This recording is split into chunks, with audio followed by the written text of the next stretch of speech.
Assalamualaikum warahmatullahi wabarakatuh. Baiklah, di sini kami dari kelompok 5 ingin memaparkan materi kami, yaitu media pembelajaran berbasis internet. Nah, apa-apa saja poin dalam pembahasan kami? Yang pertama, media pembelajaran internet. Yang kedua, media pembelajaran berbasis internet. Yang ketiga, media pembelajaran berbasis web. Yang keempat, kelemahan dan kelebihan pembelajaran berbasis internet. Dan yang kelima, langkah-langkah program pembelajaran berbasis internet. Media. Nah, media di sini merupakan suatu alat perantara atau pengantar yang berfungsi untuk menyalurkan pesan atau informasi dari suatu sumber kepada penerima pesan. Nah, pendapat lain juga mengatakan media adalah segala bentuk saluran yang dapat digunakan untuk menyampaikan informasi atau pesan kepada orang lain. Dengan kata lain, media dapat didefinisikan sebagai sarana untuk menyampaikan suatu pesan. Nah, di bagian pembelajaran, di sini pembelajaran merupakan suatu usaha sadar guru atau pengajar untuk membantu siswa atau anak didiknya agar mereka dapat belajar sesuai dengan kebutuhan dan minatnya. Nah, jadi dengan kata lain, pembelajaran adalah usaha-usaha yang terencana dalam memanipulasi sumber-sumber belajar agar terjadi proses belajar dalam diri siswa itu sendiri. Nah, dan juga menurut Hamzah dan Nina, di sini mereka mendefinisikan pembelajaran yaitu pembelajaran dalam konsep teknologi. Nah, di mana kan di zaman sekarang teknologi semakin pesat. Nah, jadi di sini katanya dengan kata lain, pembelajaran mengandung makna yang lebih proaktif dalam melaksanakan kegiatan belajar, sebab di dalamnya bukan hanya guru atau instruktur yang aktif, tetapi siswa merupakan subjek yang aktif dalam belajar. Pembelajaran adalah suatu kegiatan yang bertujuan. Jadi tujuan ini harus searah dengan tujuan belajar siswa dan kurikulum. Tujuan belajar pada siswa ialah mencapai perkembangan optimal, di mana meliputi aspek kognitif, afektif, dan psikomotorik. Dari beberapa pendapat tersebut dapat disimpulkan bahwa pembelajaran merupakan suatu kegiatan yang bertujuan yang dilakukan oleh guru secara sadar untuk membantu siswa dalam upaya memperoleh pengetahuan, keterampilan, dan nilai-nilai positif dengan memanfaatkan sebagai sumber belajar. Oke, selanjutnya di bagian internet.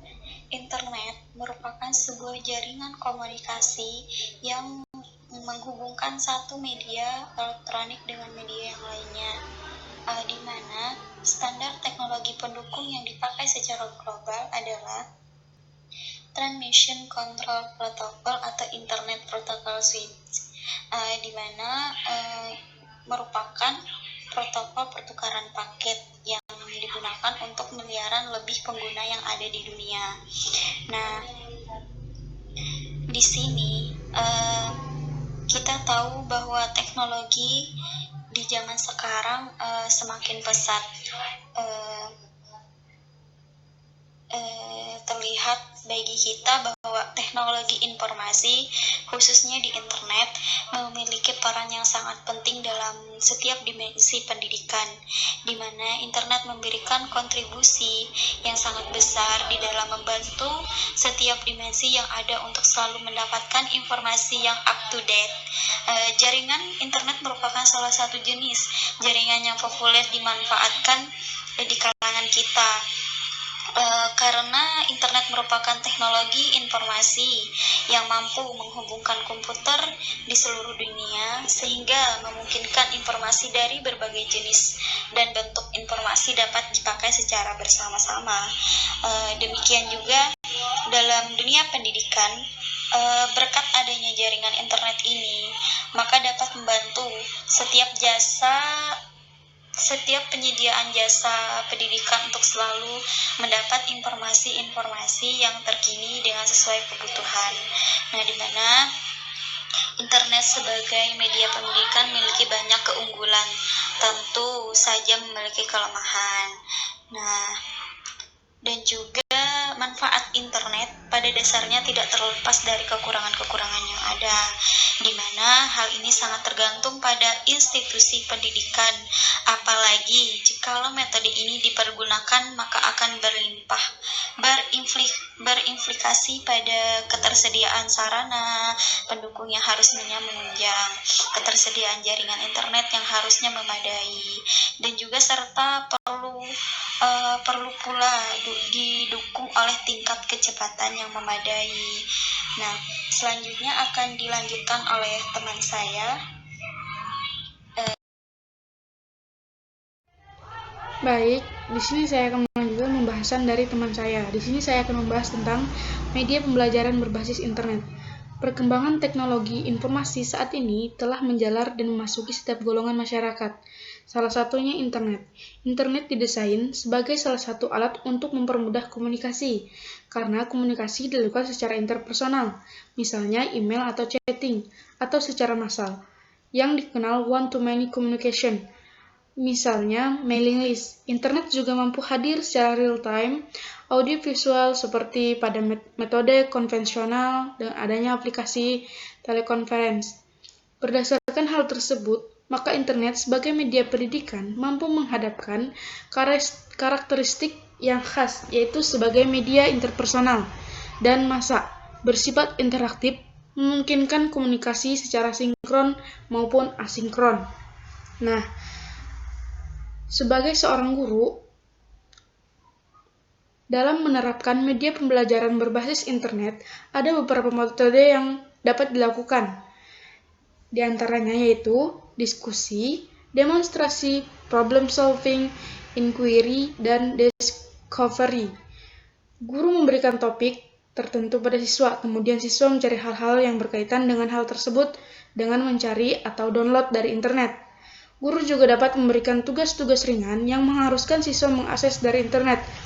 Suatu misal, dalam pembelajaran bahasa Indonesia, siswa dapat mencari karya puisi atau cerpen dari internet.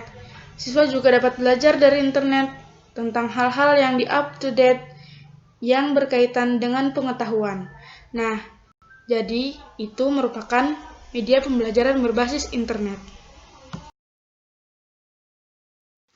Nah, selanjutnya saya akan membahas tentang media pembelajaran berbasis web.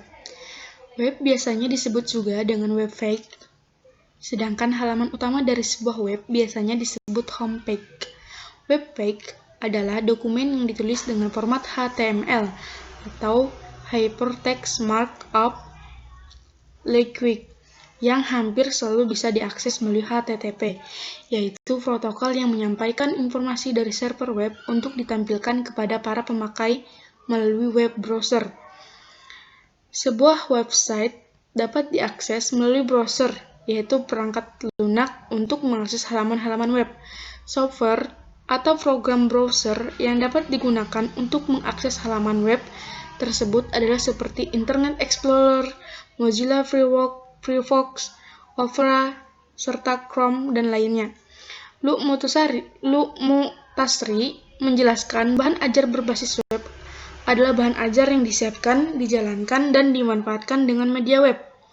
Terdapat 3 karakteristik utama yang merupakan potensi besar bahan ajar berbasis web, yakni menyajikan multimedia, menyimpan, mengolah, dan menyajikan informasi serta hyperlink. Nah, saya akan menambahkan di sini, menurut Warsita, mengemukakan ada 3 kemungkinan dalam pengembangan sistem pembelajaran berbasis internet, yaitu web course, web-centric course, dan web-enhanced course. Nah, web course adalah penggunaan internet untuk keperluan pendidikan, yang mana peserta didik dan pengajar sepenuhnya terpisah dan tidak diperlukan adanya tatap muka. Seluruh bahan ajar, diskusi, konsultasi, penugasan, latihan, ujian, dan kegiatan pembelajaran lainnya sepenuhnya disampaikan melalui internet. Dengan kata lain, model ini menggunakan sistem jarak jauh. Nah, kemudian web-centric course adalah penggunaan internet yang memadukan antara belajar jarak jauh dan tatap muka atau konvensional. Sebagian materi disampaikan melalui internet dan sebagian lagi melalui tatap muka.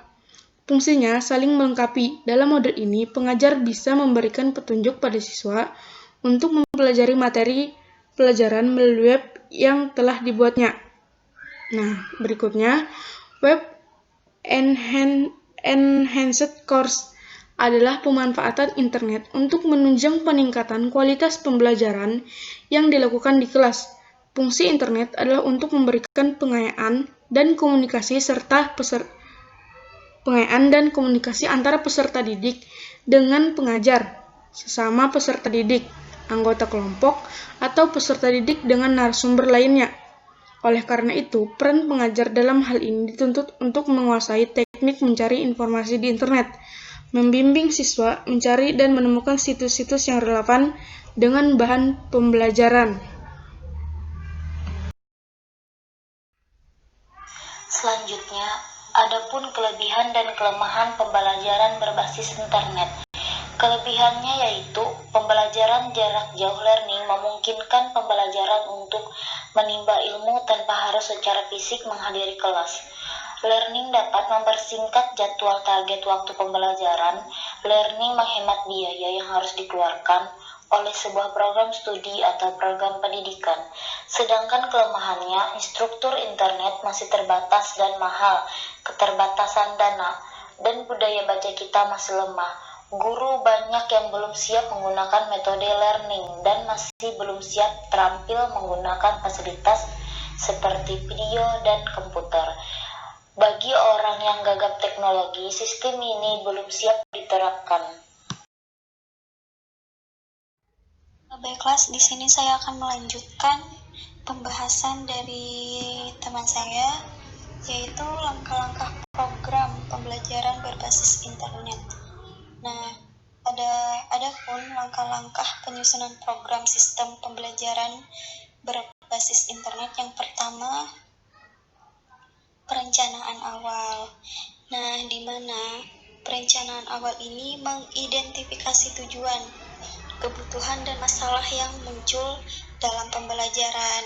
Yang kedua, analisis karakteristik siswa yang akan mengguna dan mempelajari yang akan dikembangkan. Yang ketiga, mempertimbangkan strategi pembelajaran. Nah,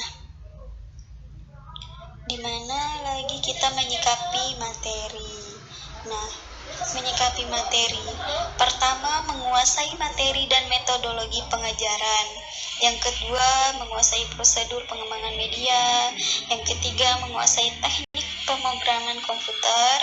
Yang keempat, mengetahui keterbatasan komputer.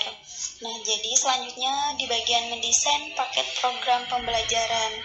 Nah, dalam hal ini yang perlu diperhatikan adalah memperkenalkan materi baru untuk melengkapi atau menguatkan pembelajaran yang telah berlangsung dengan media lain. Nah, selanjutnya memvalidasi paket program pembelajaran.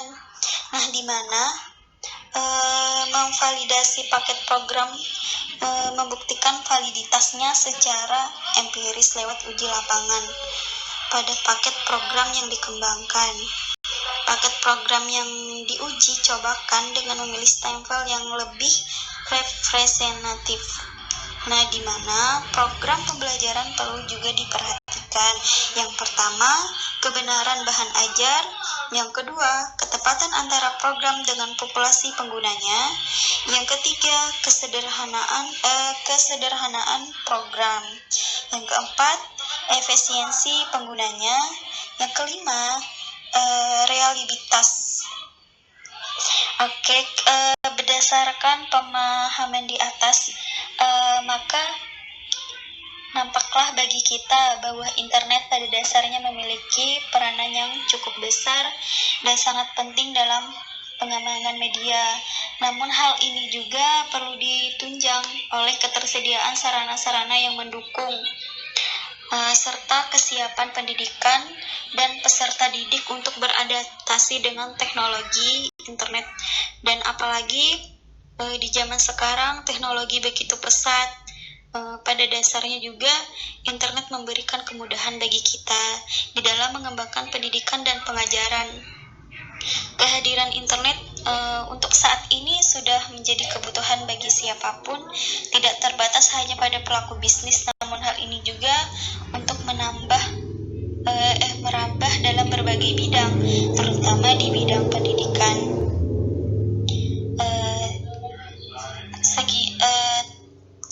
Baiklah, sekian presentasi dari kami. Jika ada salah kata kami mohon maaf. Semoga bermanfaat. Assalamualaikum warahmatullahi wabarakatuh.